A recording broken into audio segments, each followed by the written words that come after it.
Diberitakan oleh Rasulullah bahwa nasabnya Nabi Isa ini tidak tersambung ke Allah. Dia hanya hambanya Allah. Kemudian orang Nasrani Najran ini tidak terima bahwa nasabnya Nabi Isa tidak tersambung ke Allah. Kemudian mereka diajak mubahalah oleh Rasulullah Muhammad SAW. Instruksi ini adalah larangan kepada pengurus NU untuk tidak mentolerir sikap, perilaku, ucapan siapapun dari pihak manapun yang menyimpang dari nilai-nilai syariat, lebih-lebih dengan menyalahgunakan kemuliaan Rasulullah. Nah, dari poin ini PBNU sangat tepat sekali, sangat bijaksana menginstruksikan kepada para pengurus untuk tidak mentolerir sikap-sikap, ucapan-ucapan yang menyimpang dari nilai-nilai syariat, lebih-lebih menyalahgunakan kemurnian Rasulullah Muhammad SAW atau kemuliaan Rasulullah. Dan ini tentunya bagi kita telah mengetahui bahwa yang selama ini selalu membawa narasi-narasi tentang Rasulullah adalah dari klan Ba'alwi. Jadi poin keempat itu bukan khusus untuk PWI, tetapi juga seluruh bahwa PBNU lebih memihak Ba'alawi ini terbantahkan oleh adanya instruksi PBNU ini, bahwa PBNU menempatkan dirinya tidak ikut campur di dalam mendukung atau menolak dari nasab Ba'alawi. Dalam hadis-hadis dikatakan, seandainya orang-orang Nasrani Najran ini menerima mubahalah itu, kata Rasulullah dalam sebuah hadis, sesungguhnya aku telah diberitakan bahwa mereka semua akan hancur lebur, mereka semua akan mati.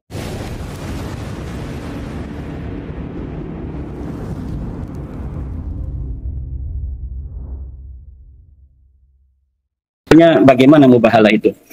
Malam hari ini pertama yang akan saya bahas tentang itu, bahwa memang mubahalah itu awalnya itu terkait tentang nasab. Jadi mubahalah yang terjadi pada masa Rasulullah Muhammad SAW adalah tentang nasab, yaitu nasab Sayyidina Isa alaihissalam, di mana selama 500 tahun dunia dibohongi dalam tanda kutip dalam ajaran Islam bahwa Nabi Isa merupakan anaknya Tuhan. Jadi nasab Nabi Isa adalah anak daripada Tuhan. Kemudian setelah 550 tahun kurang lebih, datanglah kebenaran bahwa Nabi Isa bukan anaknya Tuhan. Dia hanyalah seorang hambanya Tuhan, seorang Abdullah, seorang hambanya Allah. Kemudian dari pihak Nasrani Najran ini dari Yaman, ini tidak menerima adanya sebuah qadiyah, sebuah khabar, sebuah mudda'a, sebuah proposisi dari Rasulullah bahwa Nabi Isa adalah hamba Tuhan, bukan anak Tuhan. Kemudian mereka datang untuk mengadakan mujadalah dengan Rasulullah Muhammad SAW. Kemudian Allah memerintahkan kepada Nabi Muhammad untuk melakukan mubahalah. Jadi mubahalah ini harus mempunyai sebuah unsur variabel perintahkan Tuhan. Karena dalam Al-Quran dikatakan, "Faman hajaka min ba'di ma ja'aka minal ilmi faqul ta'alau nad'u abna'ana wa abna'akum wa nisa'ana wa nisa'akum summa nabtahil naj'al la'natallahi 'alal kadzibin." Nah, jadi unsur pertama variabel daripada mubahalah yang diberitakan oleh Al-Quran adalah ada perintah Allah di sana. Yang kedua tentang nasab, bahwa mubahalah ini tentang nasabnya Nabi Isa yang tidak tersambung ke Allah. Diberitakan oleh Rasulullah bahwa nasabnya Nabi Isa ini tidak tersambung ke Allah. Dia hanya hambanya Allah. Kemudian orang Nasrani Najran ini tidak terima bahwa nasabnya Nabi Isa tidak tersambung ke Allah. Kemudian mereka diajak mubahalah oleh Rasulullah Muhammad SAW. Di dalam hadis-hadis dikatakan, seandainya orang-orang Nasrani Najran ini menerima mubahalah itu, kata Rasulullah dalam sebuah hadis, sesungguhnya aku telah diberitakan bahwa mereka semua akan hancur lebur, mereka semua akan mati. Ya, begitu kira-kira apa yang diberitakan oleh Rasulullah Muhammad SAW. Dan kemudian memang tidak sampai terjadi mubahalah dari orang-orang Nasrani Najran ketika ditentang oleh Rasulullah Muhammad SAW. Nah, kemudian mubahalah pula di dalam tradisi Islam ini ada yang terjadi atau tantangan dari para sahabat tentang sebuah hukum, misalnya tentang hukum waris dan sebagainya. Ketika terjadi perbedaan pendapat, kemudian para ulama ini sampai mengatakan seperti Ibnu Abbas bahwa saya siap bermubahalah, gitu. Tetapi tidak diberitakan apakah sampai kemudian terjadi. Nah, jadi intinya yang ingin saya katakan tentang mubahalah, bahwa mubahalah ini arti dari secara literal berasal dari al-bahlu. Al-bahlu itu artinya melaknat. Jadi orang bermubahalah dengan menggunakan wazan mufa'alah bina musyarakah, itu kemudian artinya saling melaknat. Karena al-bahlu itu maknanya saling melaknat, maka kemudian mubahalah itu maknanya dengan bina musyarakah saling melaknat. Al-bahlu melaknat, al-mubahalah saling melaknat. Nah, dan itu diberitakan oleh Rasulullah, sekali lagi saya ulangi, bahwa orang yang bermubahalah itu disampaikan kepada Rasulullah jika mereka itu berani tentang nasabnya Nabi Isa yang terputus kepada Allah ini. Kalau mereka berani itu mereka akan terkena azab, mereka akan hancur binasa. Nah, itu yang diberitakan oleh Rasulullah Muhammad SAW. Itu yang pertama. Yang kedua, yang ingin saya katakan sebelum nanti kita dengarkan Dr. Sugeng Sugiharto, kebanggaan kita bersama ini, adalah tentang isu yang kedua yang sekarang sedang berkembang di dunia maya, adalah tentang surat instruksi dari PBNU nomor 3975 tahun 2025 tentang instruksi PBNU untuk pengurus wilayah, pengurus cabang, dan Banom NU. Di antara instruksi itu ada hal-hal yang bagi sebagian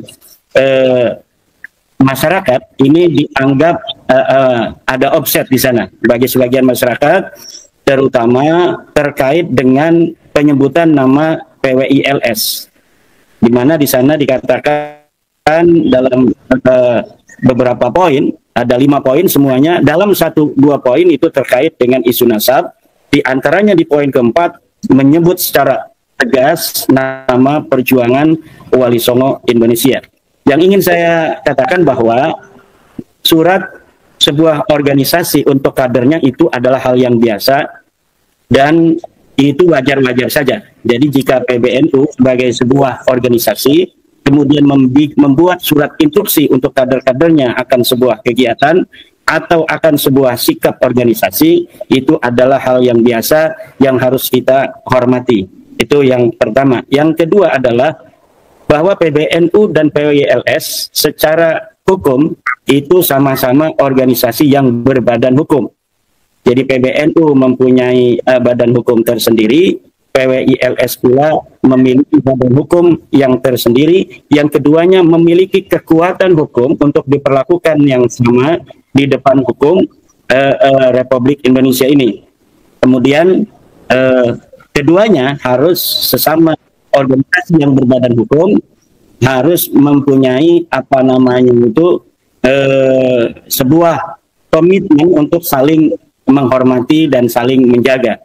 Yang selanjutnya tentang isi daripada instruksi PBNU yang dinilai oleh beberapa aktivis PWI ini ada sesuatu hal yang apa namanya bagi mereka itu menyedihkan, katakanlah demikian, yaitu ada beberapa kalimat ya, nanti yang saya catat. Instruksi ini adalah larangan kepada pengurus NU untuk tidak mentolerir sikap, perilaku, ucapan siapapun dari pihak manapun yang menyimpang dari nilai-nilai syariat, lebih-lebih dengan menyalahgunakan kemuliaan Rasulullah. Nah, dari poin ini PBNU sangat tepat sekali, sangat bijaksana menginstruksikan kepada para pengurus untuk tidak mentolerir sikap-sikap, ucapan-ucapan yang menyimpang dari nilai-nilai syariat, lebih-lebih menyalahgunakan kemurnian Rasulullah Muhammad SAW atau kemuliaan Rasulullah. Dan ini tentunya bagi kita telah mengetahui bahwa yang selama ini selalu membawa narasi-narasi tentang Rasulullah adalah dari klan Ba'alwi. Jadi sebenarnya PBNU di dalam hal ini yang paling dijadikan titik berat dari poin yang ketiga ini adalah klan Ba'alwi. Untuk kepada kader NU tidak mentolerir dari oknum-oknum Ba'alwi yang senantiasa membawa-bawa nama Rasulullah untuk kemudian digunakan kemanfaatannya untuk pribadi dan kelompok mereka, membawa-bawa nama Rasulullah, kemudian dengan membawa nama kemuliaan Rasulullah itu mereka mengambil manfaat dari sana. Jadi PBNU menginstruksikan kepada kader-kadernya di seluruh Indonesia untuk tidak mentolerir Ba'alawi yang senantiasa membawa-bawa nama mulia dari Rasulullah SAW. Ya. Jadi kalau yang saya pahami dari instruksi itu demikian, walaupun saya walaupun sebagai wakil ketua dari Perjuangan Wali Songo Indonesia memahami kader-kader PWI di bawah yang mempertanyakan tentang instruksi PBNU itu. Nah, tetapi di dalam kacamata saya ketika mencermati dari instruksi PBNU itu, dari poin ketiga ini jelas sekali pembelaan PBNU terhadap warga NU, terutama kader-kadernya, untuk tidak tertipu oleh orang-orang yang menggunakan nama Rasulullah untuk kepentingan pribadi dan kelompok mereka. Kemudian ini yang dipermasalahkan oleh para kader-kader PWI di bawah, yang perlu saya membantu PBNU untuk menjelaskan maksud PBNU. Walaupun nanti ini bisa dibantah kalau apa yang saya katakan, yang saya tafsirkan ini kemudian ada beberapa yang tidak pas dengan PBNU. Di dalam poin 4, instruksi PBNU itu dikatakan, setiap pengurus dan kader NU berkewajiban mencegah perpecahan, tafarruq, dan mendamaikan pertentangan, serta melepaskan diri dari keterlibatan dalam pertentangan mengenai nasab, baik keikutsertaan dalam silang pendapat yang meninggikan nasab,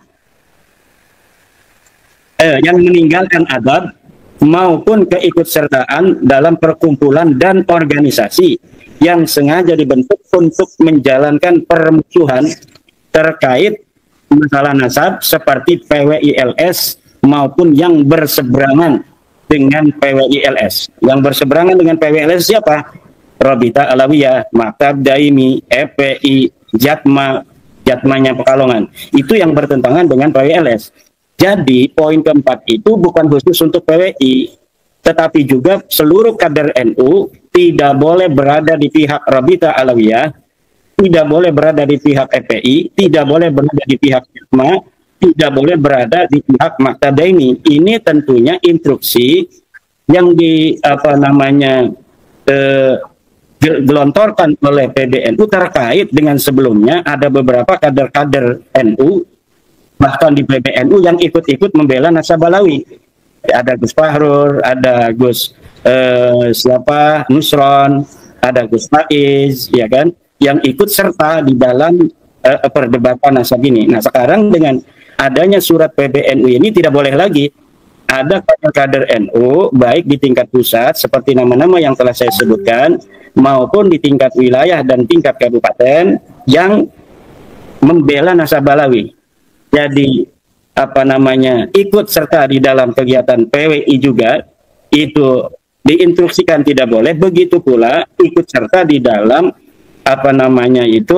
organisasi Rabita Alawiyah, organisasi FPI, organisasi Jatma, Maktab Daimi, atau organisasi-organisasi habaib lainnya. Ini tidak boleh oleh PBNU dari surat instruksi yang pada kemarin tanggal 2 itu dikeluarkan oleh PBNU. Nah, jadi ini yang kurang menjadi perhatian oleh para kader-kader PWI di bawah, bahwa PBNU ingin menempatkan dirinya sebagai wasit yang adil, tidak ingin berpihak dalam masalah nasab ini.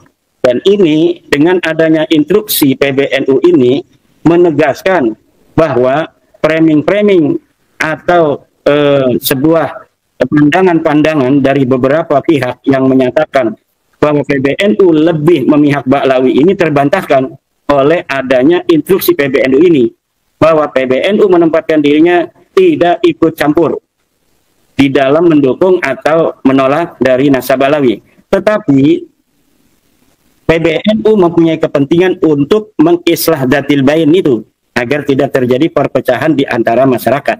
Nah, saya tidak tahu nanti langkah-langkah seperti apa konkretnya yang akan dilakukan PBNU untuk menerjemahkan agar tidak terjadi perpecahan itu.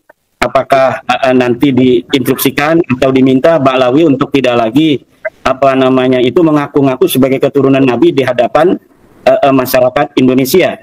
Mungkin seperti itu, atau nanti minta kepada PYLS untuk tidak lagi membahas nasab Ba'lawi. Jadi di satu sisi mungkin nanti PBNU akan meminta kepada Ba'lawi seluruh Indonesia tidak lagi mengaku sebagai cucu Nabi karena memang tidak terbukti secara ilmu nasab dan tes DNA. Juga nanti diminta untuk perdamaian itu dari PWI juga tidak lagi untuk mempermasalahkan nasab Ba'lawi karena Ba'lawinya sudah tidak lagi mengaku sebagai turun Nabi. Mungkin nanti seperti itu yang saya pandang dari surat PBNU itu. Nah, kemudian tentang tes DNA, ada sebelum nanti diterangkan oleh Dr. Sugeng, ada framing-framing bahwa tes DNA ini hanya tentang nasab Ba'lawi yang putus dan mustahil secara DNA ini hanya diungkapkan oleh Dr. Sugeng Sugiharto dari Indonesia. Dan ini tidak tepat sekali. Karena apa? Tentang nasab daripada Ba'lawi yang tidak tersambung secara DNA kepada Rasulullah, ini sudah banyak dibicarakan oleh pakar-pakar di Timur Tengah juga. Saya bisa menyatakan bahwa para pakar-pakar ulama-ulama di Timur Tengah itu lebih dari 10 orang yang saya ketahui sudah menyatakan bahwa orang Arab itu berhaplogrup J1 dan keturunan daripada Rasulullah juga berhaplogrup J1. Di antaranya yang menyatakan bahwa orang Arab harus J1, satu pakar DNA Profesor Ubaidillah menyatakan DNA Arab adalah J1. Lihat dalam kitab Muqaddimah fi Ilmil Ansab halaman 189. Dua, Profesor Ali bin Muhammad As-Sakhi, DNA bangsa Arab adalah J1. Lihat juga di kitab Muqaddimah fi Ilmil Ansab halaman 189. Tiga, Umar bin Abdul Aziz menyatakan bahwa DNA Arab adalah J1. Lihat, masih ada di YouTube. Kemudian Profesor Dr. Abdullah As-Suaibi menyatakan DNA orang Arab dan DNA daripada keturunan Rasulullah adalah J1. Lihat di dalam yemenisport.com. Kemudian Dr. Hadi Amili menyatakan bahwa keturunan Rasulullah Muhammad SAW itu J1. Lihat di web Quraisy dan Bani Hasim Project. Kemudian keenam, Dr. Adil Hasan Al-Husain. Lihat di Jihad.net menyatakan hal yang sama bahwa haplogrupnya bangsa Arab adalah J1. Kemudian Dr. Adil Asram ada menyatakan bangsa Arab dan keturunan Nabi Muhammad adalah J1. Kemudian Dr. Abdullah Al-Arraji, Adnan Khamjan, Umar Al-Sharif Al-Jammazi, Said Hussein Al-Alawi. Ya, dari nama-nama yang saya terakhir disebutkan ini terdapat dalam family tree DNA. Ini ada 11 minimal yang saya baca dari artikel-artikel mereka menyatakan keturunan Nabi Muhammad, keturunan Arab itu berhaplogrup J1. Ini adalah ulama-ulama Timur Tengah dan orang yang hari ini mengaku keturunan Nabi Muhammad Sallallahu Alaihi Wasallam, tapi haplogrupnya bukan berhaplogrup J1 seperti Ba'lawi yang berhaplogrup J, mustahil sebagai keturunan Nabi Muhammad SAW, dan orang yang mengakuinya masih mengakuinya bahwa mereka adalah keturunan Nabi Ba'lawi ini dengan ada hasil tes DNA yang menyatakan sama sekali mereka bukan keturunan dari bangsa Arab, maka menurut saya ini termasuk orang-orang yang menyakiti daripada Rasulullah Muhammad SAW. Ya Imat, di dokumen manapun di online itu nggak ketemu dokumen Muktamar NU Dono Hudan, saya nggak ketemu lagi. Padahal itu progresif banget. Betul, tes DNA itu buat menolak nasab. Menolak nasab sampai 100.000 tahun bisa ditolak, Kiai. Nah itu kenapa dokumennya kemana-mana nggak ada? Apa di take down oleh PB? Kok kayak disembunyikan gitu. Sudah ada bukunya. Jadi walaupun di dalam portal-portal itu tidak ada, itu ada buku-buku yang sudah dicetak tentang hasil-hasil muktamar. Jadi nanti kita bisa untuk merujuk kepada buku-buku yang dicetak itu. Itu jadi kalau tadi yang penjelasan Pak Dr. Sugeng Sugiharto tentang apa nasabah Balawi dari DNA itu ya sudah tidak lagi bisa untuk apa berkelit.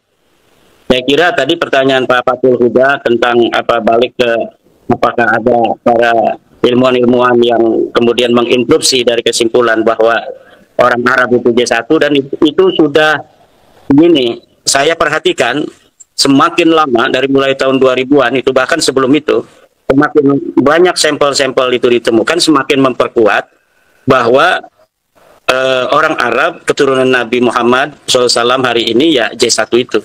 Jadi semakin lama nanti apa ilmu pengetahuan terus berkembang, tes DNA semakin dikenal publik, ini semakin sempit bagi Balawi untuk berkelit. Lebih baik hari ini apa mundur dari pengakuan sebagai turun Nabi daripada dipermalukan oleh peradaban masa depan. Nah nanti apa Gus Ajis, saya pernah menonton sebuah tayangan Gus Ajis yang di dalamnya ada beberapa kabilah-kabilah di Yaman itu berdasarkan tes DNA-nya masing-masing. Nah itu mungkin nanti Gus Ajis bisa untuk mengelaborasi kembali dari keterangan itu sehingga apa framing-framing hari ini yang dikatakan tentang bahwa J1 itu belum konklusif itu terbantahkan karena memang apa ilmu pasti itu semakin lama bukan semakin tidak pasti tapi semakin lama semakin pasti karena dia bersifat badihian jalian yang tidak bisa diman'u dalam apa namanya ilmu filsafat Islam itu ada proses munadharah. Munadharah itu hanya bisa kepada apa sesuatu yang bersifat nadhari dan istidlali. Untuk sesuatu yang badihian jalian seperti apa ilmu DNA ini tidak bisa untuk apa terjadi perdebatan di sana. Nah, adapun tentang apa namanya itu awal mula terjadinya apa konklusi dari para pakar tentang apa namanya DNA Arab itu merujuk kepada J1 itu perdebatan awal yang kemudian kita telah menemukan dari kesimpulan-kesimpulan para pakar yang secara mujmal itu disampaikan. Sekarang kita secara tafsili sudah paham karena setiap apa waktu Bapak Dr. Sugeng memberikan pencerahan kepada kita. Bahkan sepertinya Bapak Dr. Sugeng itu ingin kembali dari awal sebagai peneliti pertama. Kita hilangkan dulu J1, kita hilangkan dulu G, kita hilangkan dulu apa E dan sebagainya. Kita mulai dari awal seakan-akan apa ini untuk memberikan pencerahan pada kita seakan-akan bahwa ini belum ditemukan gitu kesimpulan. Sehingga kita dengan penjelasan Bapak Dr. Sugeng dari awal itu semakin paham. Kita orang-orang yang apa patah kanan dari kecil ini bicara tentang apa ilmu fikih, tentang ilmu apa namanya itu tauhid dan sebagainya. Nah, sekarang kita banyak juga menggunakan otak kiri, terutama ketika mencermati apa yang telah disampaikan Dr. Sugeng. Secara betul Dr. Sugeng telah memberi pelajaran pada kita. Kalau kita ingin jadi apa namanya itu orang yang paham tentang DNA dari awal, bagaimana DNA itu kemudian bisa merujuk DNA J kepada orang Arab, DNA L pada India, DNA O kepada orang Jepang, Cina, Indonesia, itu kemudian terkait dengan sebuah klaim-klaim nasab dari kabilah tertentu kepada Rasulullah yang akhirnya dari awal itu orang yang mengklaim kepada Rasulullah ternyata haplogrupnya macam-macam. Nah ini sudah diterangkan secara sempurna dan gamblang oleh Dr. Sugeng yang bahkan tidak diterangkan secara lembaga oleh Badan Riset dan apa namanya itu Badan Riset Nasional ya dan Inovasi Nasional. Seharusnya ini tugas lembaga bukan tugas peneliti yang tidak mengatasnamakan lembaga.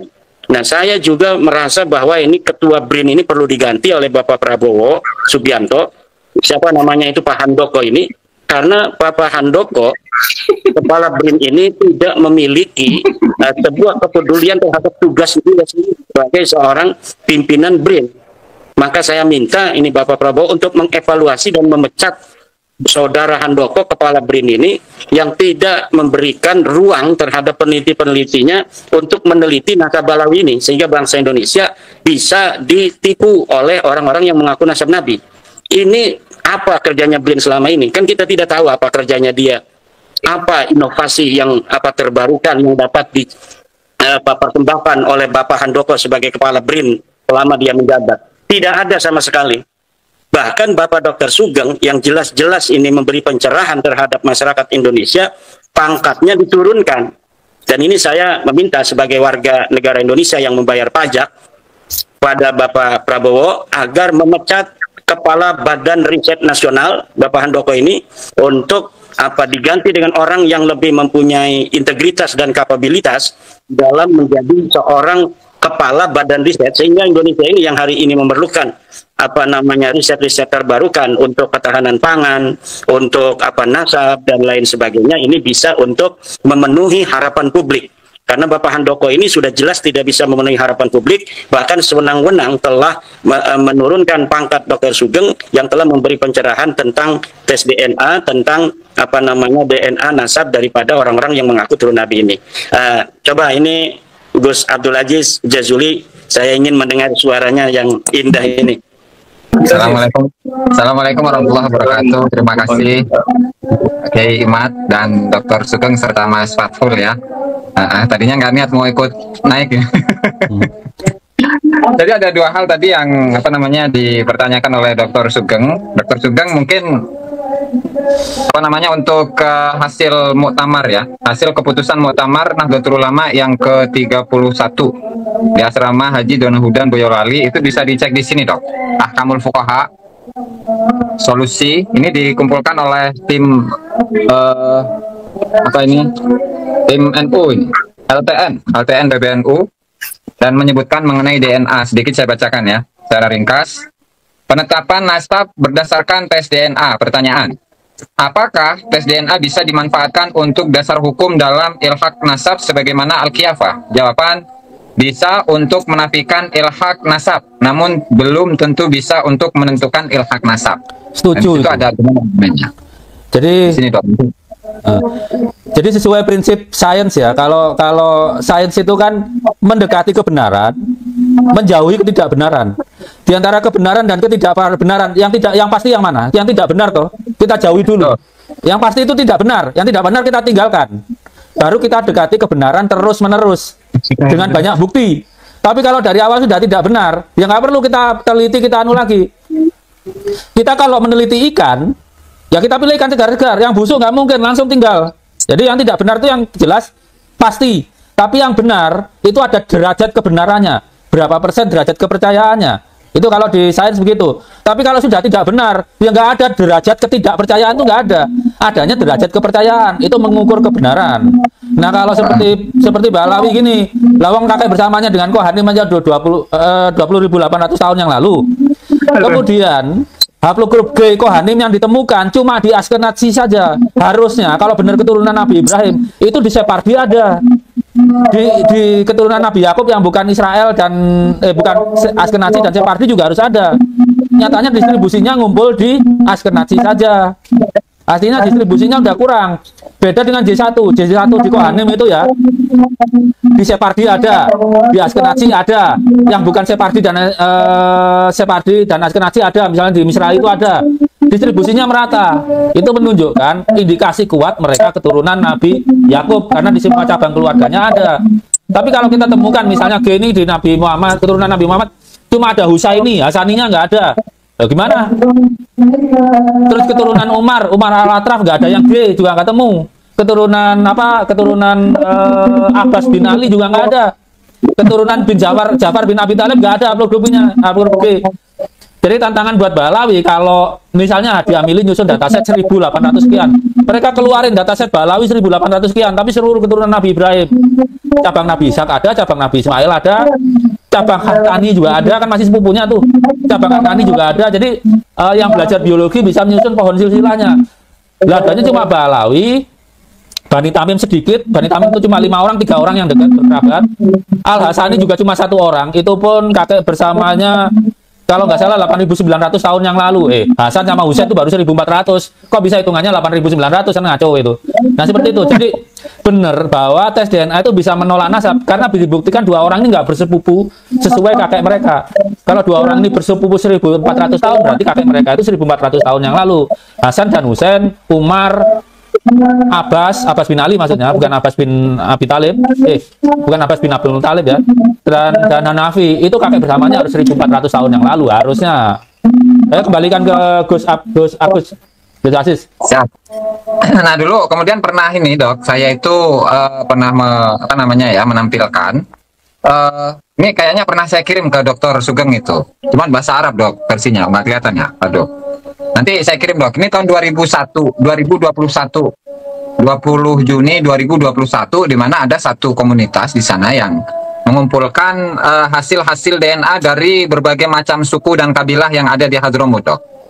Dimana kalau G yang dari Pahlawi itu jelas G, dan nggak ada satupun dari mereka yang punya haplogrup J1. Nah kemudian yang J1, nah khususnya yang punya kode L85, sebentar, mana tadi itu? 858. L859. Itu Hures. L859 itu cuman satu dok, yaitu Banajah. Oh. Banajah. Itu suku Hures, ingat saya 859. Kalau keturunan Nabi Ismail itu 858. Kalau keturunan Arab itu JP58. Makanya dinasti Qajar Iran itu juga J1 tapi bukan JP58. Mereka juga nggak ngaku keturunan Nabi walaupun J1. Karena J1-nya juga J1 Arab. J1 Arab itu JP58. Arab dan Yahudi maksud saya. Yahudi itu cuman untuk gimana? Untuk Al-Haddad dok, untuk Al-Haddad itu ZS 10712 dok, J1 ZS 10712. Bentar saya ketik dulu ya. Saya carikan ya. Coba ya, Gus Aziz bilang berapa ZS? ZS 10712.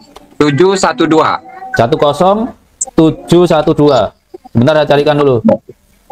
Siap. Oh, itu sekeluarga dengan Bani Adnan, keturunan sekerabat dengan Bani Tamim, Bani Hanifah, itu sekerabat mereka. Jadi di bawah JY 10887. Masih suku Adnan, bukan Ahnan tuh. Kenapa? Mereka mengklaim apa? Mengklaim sebagai Alawiyin atau gimana? Enggak sih dok, cuman memang di sini menyebutkan dua suku. ZS 10712 itu yang di sini tulisannya 1900 tahun yang lalu. Bersamanya sepertinya ya. Al-Haddad sama bin Haddad. Jadi kalau Al-Haddad ini berarti dia keturunan Sayyid Adnan, dia satu haplogrup dengan Bani Hanifah, Bani Tamim, Bani Bani Saibah. Itu sama.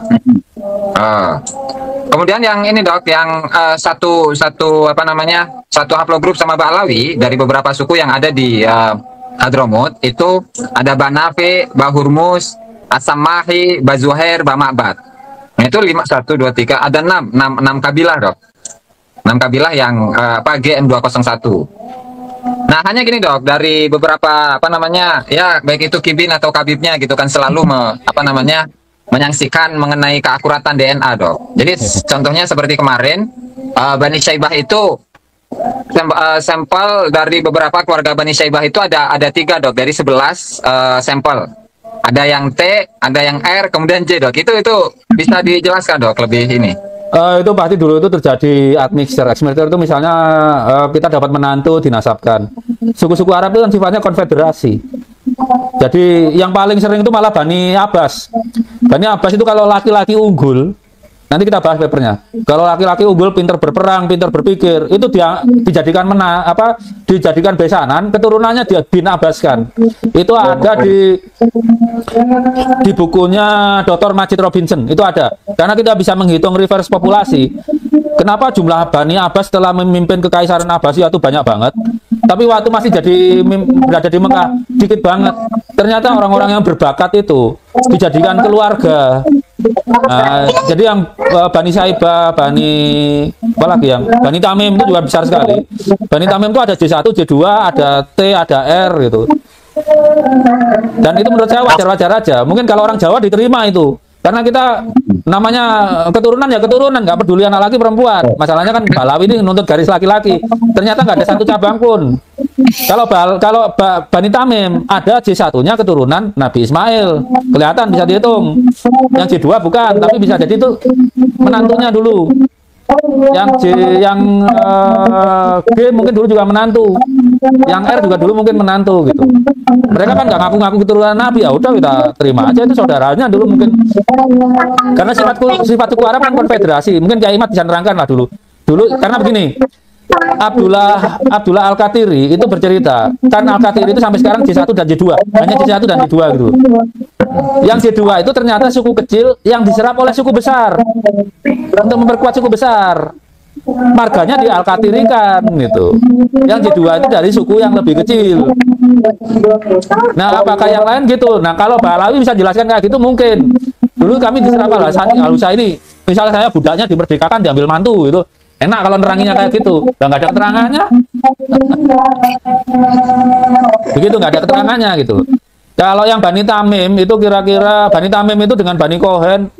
Bani Tamim itu malah kakek bersamanya itu di 4.500 tahun yang lalu loh. Bani Tamim Kohen, Bani Tamim yang mengaku keturunan Nabi Ismail itu. Kakek bersamanya 4.500 tahun yang lalu. Cuma begitu kita bikin pohon keluarganya, ini kayak bukan keturunan Nabi Ibrahim, ini keturunan Nabi Yakub ini gitu. Jadi kayak gitu. Ketika kita susun pohon keluarganya benar atau enggak gitu. Monggo, saya kembalikan. Berarti Dok, yang untuk Bani Syaibah itu kalau dalam hadisnya itu kan mereka adalah orang-orang yang berhak untuk mengurusi Sadanatul Ka'bah itu, yang mengatur atau mengurusi Ka'bah. Berarti nggak semuanya itu dari keturunan jalur laki-laki gitu Dok ya? Kalau memang hasil DNA-nya itu tadi bervariasi, ada yang T, R, kemudian J. Iya, gitu Dok ya, kurang lebih. Kita nggak tahu yang ditunjuk Nabi itu yang R atau yang J1. Nyatanya saya ketemu 6 orang J1.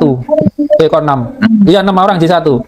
Yang satu, tapi yang saya sesuai dengan silsilah, yang satu haplogrup dengan yang paling dekat kan Bani Hanifah tuh, yang sepupu tuh, pas dekat. Itu cuma 1 orang, yang lain 1 step di atas. Jadi ini pertanyaannya, ya itu tadi, sepertinya dulu itu ada salah catat. Ponaan, mereka kan suka kawin sama sepupu perempuannya toh. Sepupu pihak ibu atau akhirnya dinasabkan ke mertuanya, cucunya itu. Jadi setelah 3.000 tahun kita bingung, tapi masih deket-deket loh ya. Masih deket-deket di sekitar Sayatanan itu paling melesetnya ponaan jadi anak. Kayak gitu-gitu aja kalau di seputaran Sayatanan. Ya kalau Balawi ini jauh banget. Melesetnya itu jauh banget. Jadi gini, kita menerima silsilah DNA itu. Memang DNA kan nggak bisa diubah ya, kayak ya. DNA itu nggak bisa diubah. Kalau DNA buktinya begitu ya koreksi aja buku nasab. Misalnya tadinya ponaan ya tulis aja ponaan, gitu kelihatan nanti kalau udah 3.000 tahunan betul-betul kelihatan. Nasab yang kita terima itu yang koreksinya paling sedikit terhadap DNA-nya. Karena DNA-nya itu gold standar, nggak bisa diubah, sekali dibaca nggak bisa diubah. Yang ubah ya Allah sendiri, Allah yang nyatet. Yang berubahnya paling sedikit itu kita terima. Tapi kalau berubahnya terlalu banyak ya berarti salah nyatatnya udah kaprah itu, udah banget lah salah nyatatnya gitu. Kalau Sayatanan itu meleset-melesetnya ada memang di bawahnya, itu meleset-meleset sedikit. Kita bisa tempatkan yang tadinya anak jadi keponaan, kayak gitu aja melesetnya. Ya, ini terkait DNA ini untuk nasab-nasab selain dari nasabnya Sayyidina Hasan dan Sayyidina Husain. Ini adalah nasab Bani Syaibah, itu yang seharusnya terkonfirmasi karena dari satu generasi ke generasi lain mereka diberikan amanah untuk menjaga kunci Ka'bah ya. Ya, tetapi apabila hari ini itu yang menjaga kunci Ka'bah kemudian tes DNA-nya berbeda, itu ya ada beberapa kemungkinan. Manusia itu kan tidak maksum. Itu yang penting untuk menjadi sebuah patokan kita dalam dunia sains, bahwa ketika jangan kayak rumah labas itu. Ketika tidak sesuai DNA-nya dengan catatan nasab, maka DNA itu dipersalahkan. Jadi ketika saksi kemudian tidak sesuai dengan pengakuan terdakwa, maka saksi ini yang harus salah gitu. Pasti salah karena tidak sesuai dengan kesaksian pengakuan daripada terdakwa. Nah, itu kan prinsip Bapak Rumel Abbas itu seperti itu. Makanya tidak layak lah untuk bicara DNA melawan Dr. Sugeng Sugiharto. Bahkan menurut saya pada hari ini ya orang yang menggeluti DNA dari kaum Sajjah Al-Ashraf dari keturunan Nabi itu ya mungkin saya bisa bertaruh, walaupun itu kan bisa harus dibuktikan, bahwa pakar kita dari Indonesia Dr. Sugeng Sugiharto itu lebih tajam dan lebih dalam dari pakar dunia manapun. Karena sudah 2 tahun ngulek-nguleknya itu tiap hari adalah DNA-nya keturunan Nabi itu. Sampai kemudian memberikan pencerahan terhadap banyak sekali masyarakat di Indonesia pada hari ini. Jadi terkait dengan misalnya warga NU, warga NU yang selama ini mengakui nasab Balawi, itu mereka tersadarkan itu bukan hanya dari kajian ilmu sejarah dan ilmu nasab dari Gus Ajus Jazuli atau dari Kiai Ja'far, Kiai Gus Hasan gitu kan, kemudian dari Kiai Abdul Ghalib Madura, tetapi juga yang membuat mereka itu yakin itu karena dikonfirmasi oleh tes DNA yang hasil-hasilnya kemudian diterjemahkan oleh Dr. Sugeng Sugiharto dengan penuh tanggung jawab dan keyakinan secara sains dan secara ilmiah. Jadi ini yang menjadi pada hari ini Indonesia ini menjadi kiblat dunia. Bahkan nanti mungkin kita akan kembangkan bukan hanya untuk nasab Balawi, tetapi Indonesia akan menjadi pelopor di dunia Islam untuk bagaimana caranya umat Islam, ulama, umat Nabi Muhammad kemudian menseleksi segala pengakuan tentang keturunan Nabi itu betul atau tidak klaimnya itu. Nah, saya mempunyai sebuah keyakinan bahwa nanti jika Pak Dr. Sugeng ini sudah menuliskan dalam bukunya yang akan diterbitkan, kemudian juga dari Gus Ajis Jazuli setiap konten-kontennya kemudian ditulis tentang akhlak-akhlak dari Balawi, kitab-kitab yang begitu banyak tentang ajaran-ajaran yang menyimpang. Nah, kemudian dari saya tentang kajian nasab itu, dari teman-teman yang lain, dari Kiai Ja'far, Gus Hasan, Kiai Abdul Ghalib juga demikian. Saya kira nanti kalau itu kemudian diformulasikan dalam sebuah formula bagaimana kita memverifikasi keturunan Nabi yang ada di dunia ini, saya kira Indonesia akan menjadi terdepan di masa yang akan datang. Jadi nanti kita membuat sebuah forum dunia tentang memverifikasi secara saintifik dan kajian sejarah nasab setiap orang-orang yang mengaku turun Nabi ini. Karena kalau yang hari ini itu yang mengaku keturunan Nabi, dia yang nyatet kitab, dia yang menulis kitab nasab itu orang yang mengaku-ngaku keturunan Nabi.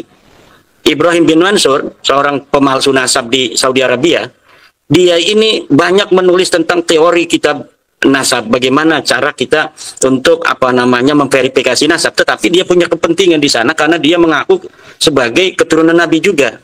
Walaupun pada hari ini sudah dibuka kedoknya oleh para ilmuwan-ilmuwan di Saudi Arabia, sehingga kemudian Ibrahim bin Mansur sudah kebongkar bahwa dia orang Yaman dari turunan India yang pindah ke Saudi Arabia, kemudian mengaku sebagai turun Nabi. Bukan hanya mengaku turun Nabi, Ibrahim bin Mansur membuat sebuah Rabita Alawiyah di sana, semacam Rabita Alawiyah namanya Asraful Hijaz. Jadi bukan orang Hijaz, bukan turunan Nabi. Kemudian dia yang memverifikasi seluruh keturunan Nabi yang ada di Saudi Arabia. Luar biasa kan? Persis seperti di Indonesia ini Rabita Alawiyah. Dia bukan turunan Nabi, kemudian dia bikin sebuah Rabita Alawiyah memverifikasi turunan Nabi yang asli. Dari Al-Anggawi, dari Al-Jailani, dari Wali Songo dan lain sebagainya. Padahal yang memverifikasi itu bukan orang yang merupakan turun Nabi. Tapi kemudian karena dia yang mempunyai LSM nasab, orang percaya dia yang keturunan Nabi asli. Kemudian di Madinah Al-Munawwarah telah dibuka juga oleh Gus Ajus Jazuli, menantu dari Abu Ya Yusuf Mubarak, seorang yang bernama Anas Al-Qutbi. Ini ulama, kakeknya ulama, pamannya ulama. Muhammad Amin Al-Qutbi itu guru daripada guru saya, Syekh Tubagus Hasuri Thohir.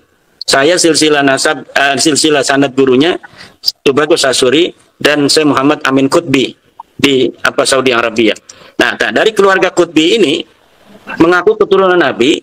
Salah satu oknum dari keluarga Al-Qutbi namanya Anas Al-Qutbi. Bukan hanya mengaku, dia menulis kitab nasab, usul kitab Al-Usul itu nanti Kiai Gus Jazuli yang paham itu. Saya belum lihat kitabnya juga, hanya mendengar dari Gus Aziz Jazuli. Tetapi saya kemudian mencari nama seorang yang bernama Anas Qutbi ini, ya bukan hanya para Ashraf Hijaz yang membuka kedoknya, bibi-bibinya sendiri membuka, sepupu-sepupunya sendiri, Dr. Zuhair Al-Qutbi menulis sebuah kitab yang menyatakan pengakuan daripada Anas Qutbi ini adalah palsu belaka. Bibi-bibinya membuat tanda tangan yang dimatre bahwa ponakan saya Anas Qutbi yang mengaku turun Nabi ini bukan keturunan Nabi, tapi dia orang India. Upload grupnya juga R. Ini banyaknya upload grup RG ini yang jadi oknum-oknum pemalsu nasab. Saya juga kurang mengerti ini kemana ini R dan D. Ini banyak sekali yang mengaku keturunan Nabi Muhammad SAW. Nah, sekali lagi nanti mungkin Bapak Dr. Sugeng, Gus Aziz, nanti bisa kita bikin sebuah tim dunia untuk memverifikasi nasab ini bukan berdasarkan sentimen kesukuan, karena kalau orang-orang yang menjadi tim itu ada orang yang mempunyai keinginan kuat juga untuk jadi sayyid, iya, maka dia tidak akan menjadi pemain atau peneliti yang objektif. Dia punya kepentingan di sana. Nah, ini nanti kita akan bentuk tim dunia untuk memverifikasi seluruh asraf-asraf di dunia akan klaimnya yang mengaku keturunan Nabi. Ini adalah kewajiban kita sebagai umat Rasulullah untuk menjaga nasab Rasulullah. Dan saya yakin sumber daya Indonesia hari ini, Dr. Sugeng Tugiarto, Gus Aziz Jazuli, Gus Hasan, Gus Ja'far, Gus Abdul Ghalib, ditambah Imaduddin Usman, itu akan bisa menjadi tim yang solid untuk menjadi sebuah organisasi yang bisa untuk memverifikasi seluruh pengakuan asraf-asraf di dunia ini. Demikian.